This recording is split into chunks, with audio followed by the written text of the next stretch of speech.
J. Robert Oppenheimer es quizás el físico más importante que haya existido. Nunca ganó un premio Nobel, pero cambió el mundo más que la mayoría de los ganadores del Nobel. Bajo su liderazgo, los mejores físicos del siglo XX construyeron la bomba atómica, cambiando para siempre el curso de la historia. Si hay otra guerra mundial, esta civilización puede irse a pique. Afectó cada guerra combatida y cada tratado de paz desde el final de la Segunda Guerra Mundial.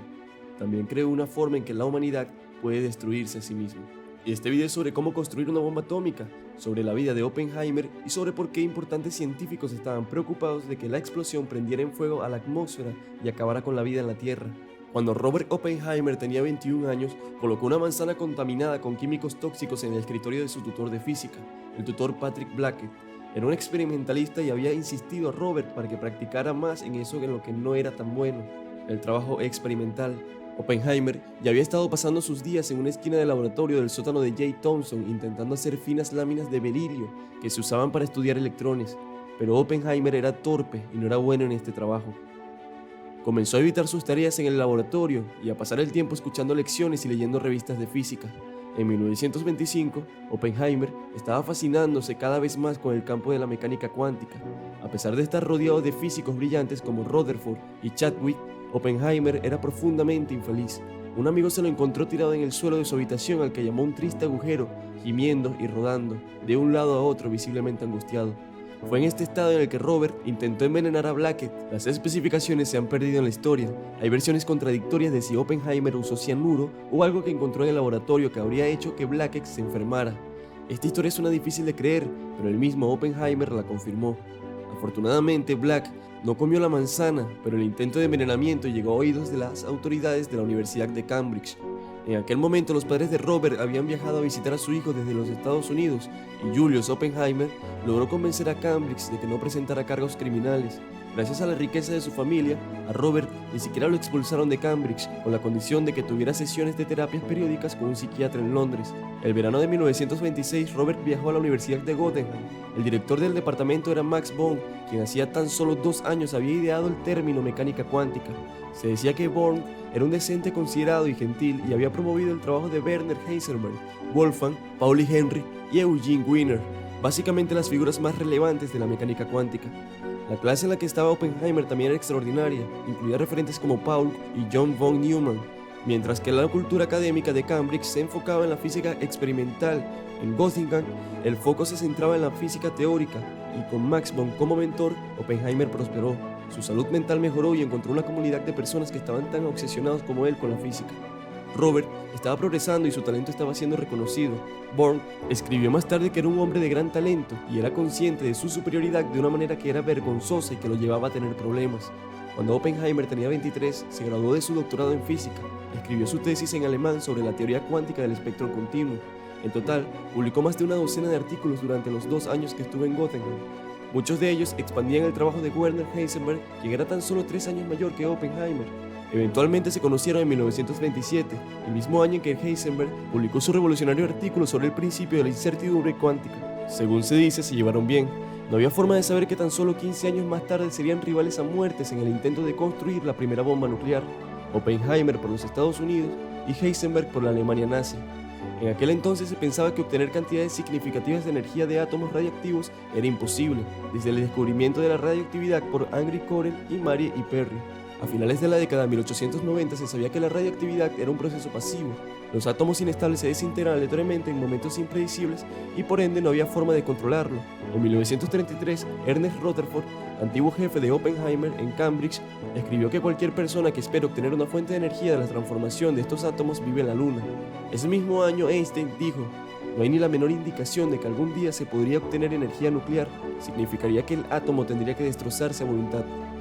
Entonces, ¿cómo podría romperse un núcleo atómico? Bueno, podríamos tomar un protón, acelerarlo a través de un gran campo eléctrico y luego hacerlo colisionar con un núcleo.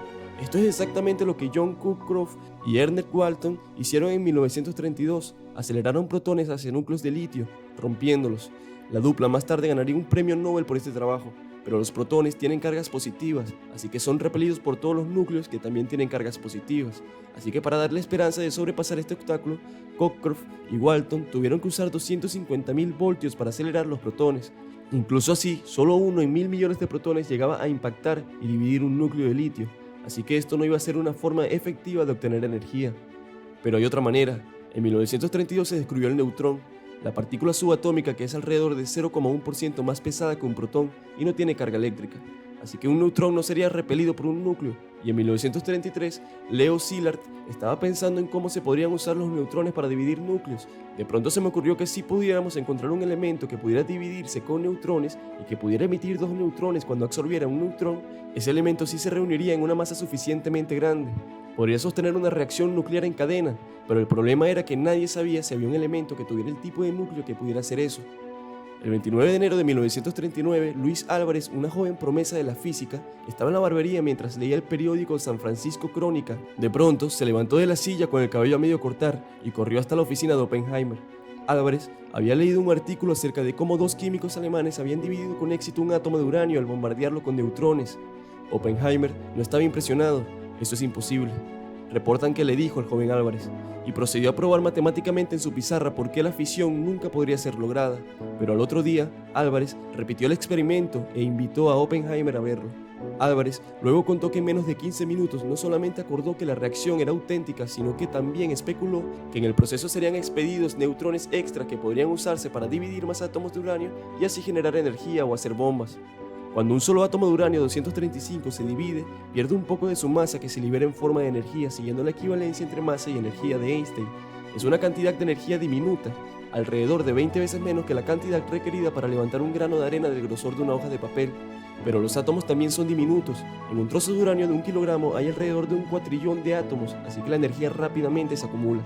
Pronto, casi todos estaban convencidos. En agosto de 1939, Einstein, quien solo 6 años antes creía que las bombas nucleares eran imposibles, firmó su nombre en una carta dirigida al presidente Franklin Roosevelt. La carta escrita por Szilard advertía a Rusia de la posibilidad de armas nucleares. También señalaba que Alemania tenía acceso al uranio de las minas de Checoslovaquia, que había sido recientemente invadida por los nazis. Roosevelt creó un comité informal sobre uranio para discutir este tema, pero luego, durante 2 años, nada ocurrió. En 1941, Roosevelt actualizó el Comité Informal sobre Uranio al Comité S1, que reportaría directamente a la Casa Blanca.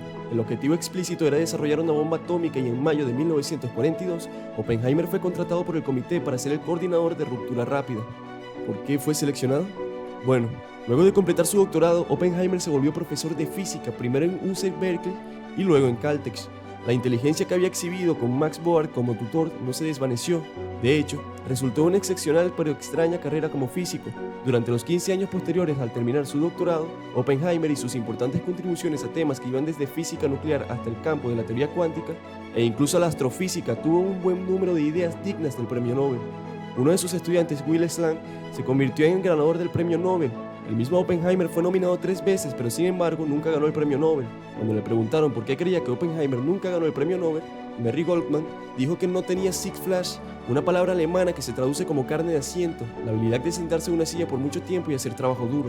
Nunca escribió un artículo largo ni hizo un cálculo largo, no tenía la paciencia para eso. También dijo que sus ideas son muy buenas, pero sus cálculos siempre están mal. Pero Oppenheimer era increíble con la gente, era un líder natural y carismático. Esta combinación, su carisma y su habilidad para generar grandes ideas le sería muy útil en la siguiente etapa de su vida. El 18 de septiembre de 1942, el general Leslie Rose fue puesto a cargo del proyecto Manhattan. El primer día ordenó traer 1.200 toneladas de uranio en total. Al día siguiente ordenó comprar las instalaciones Briggs, donde el mineral sería refinado. Al mes siguiente, sorpresivamente, eligió a Oppenheimer como director científico del todavía no establecido laboratorio de Los Álamos. Oppenheimer acaba de ser seleccionado como el arquitecto en jefe de la bomba atómica. El establishment militar tenía preocupaciones. Oppenheimer no tenía un premio Nobel. ¿Iban a respetar su opinión los científicos contratados por el proyecto? ¿Iban a respetarlo como líder? Oppenheimer tampoco tenía experiencia administrando proyectos tan grandes como este. Además, era un físico teórico que, según Isidro Rabi, era un sujeto poco práctico, no sabía nada sobre equipamiento, y luego estaba el problema del posicionamiento político de Oppenheimer. Tenía lazos con el Partido Comunista, incluso su esposa Catherine era miembro de ese partido. Pero Groves estaba impresionado con Oppenheimer, valoraba su ambición arrolladora. También sabía que la habilidad de Oppenheimer de comprender problemas no solo de la física, sino de la química, la ingeniería y la metalurgia iban a ser invaluables. Groves creía que Oppenheimer era realmente un genio, decía que Oppenheimer sabía acerca de todo. Easy Terrari luego comentó que contratar a Oppenheimer para ese rol era una idea genial por parte del general Groves, que no era alguien generalmente considerado un genio. El proyecto de Manhattan necesitaba una locación, algún lugar aislado para mantener el proyecto en secreto a salvo de ataques enemigos. Oppenheimer propuso Los Álamos en Nuevo México. Se había enamorado del duro desierto entre las montañas de Nuevo México. Durante su juventud, en 1929, Oppenheimer le escribió a un amigo: "Mis dos grandes amores son la física y Nuevo México. Es una lástima que no puedan combinarse". Pero Benjamin había subestimado severamente el desafío logístico que tenía por delante.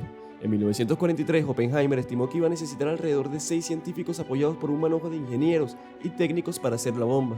Erró su cálculo por varias veces esa magnitud.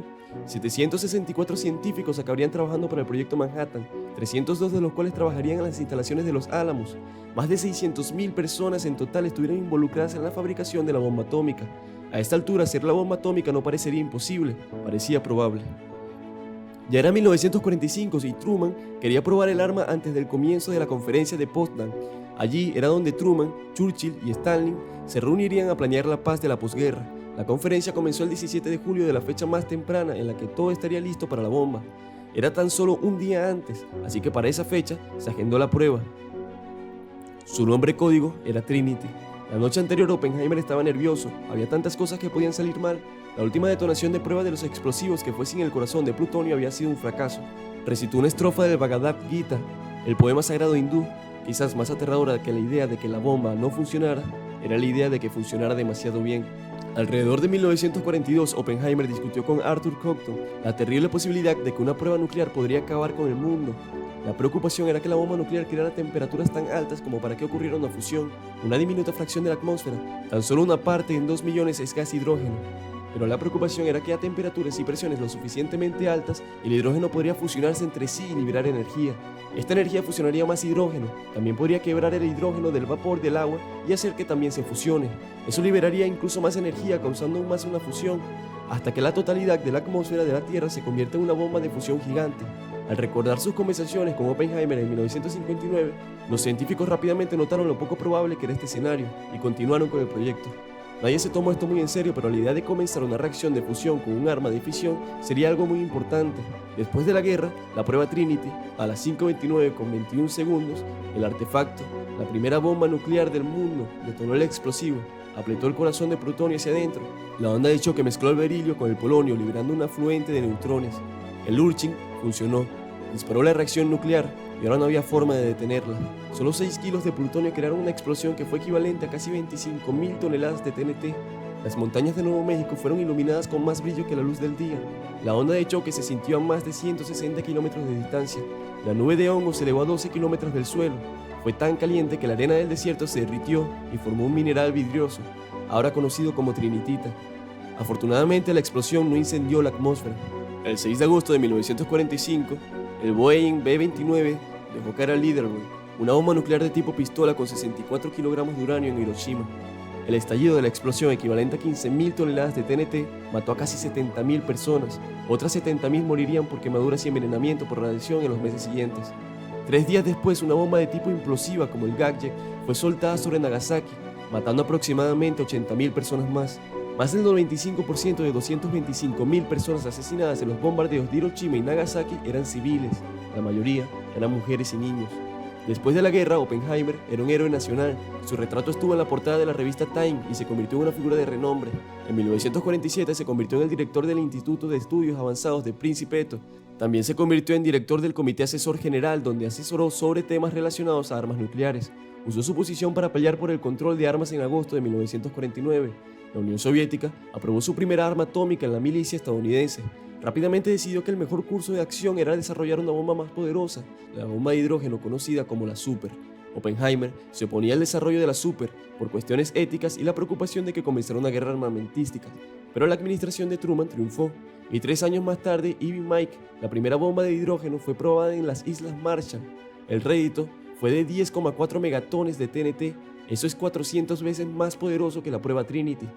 En 1961, la Unión Soviética aprobó la bomba Azar, la explosión más poderosa jamás detonada.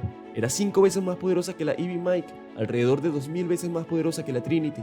Este tipo de carrera armamentística era exactamente lo que Oppenheimer temía. En parte, gracias a su oposición a la bomba de hidrógeno y gracias a sus llamados a evitar una carrera armamentística, Oppenheimer fue esencialmente sometido a juicio para revocar su autorización de seguridad. Había sido vigilado mientras trabajaba en el proyecto Manhattan, pero esa vigilancia no se detuvo cuando se fue. El espionaje telefónico era ilegal y sin orden judicial, Oppenheimer fue cuestionado por sus vínculos con el Partido Comunista mientras lideraba el laboratorio de los Álamos. Esencialmente fue acusado de traición y de espionaje. En diciembre de 1953 suspendieron la autorización de seguridad de Oppenheimer. Su rostro, ahora serio y en blanco y negro, fue una vez más portada de la revista Time. En 1965 le preguntaron acerca de las propuestas de charlas con la Unión Soviética para detener la proliferación de armas nucleares y su respuesta fue: deberían haberse hecho el día después de Trinity.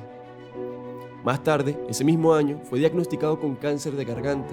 Había fumado toda su vida y murió el 18 de febrero de 1967 a los 62 años de edad.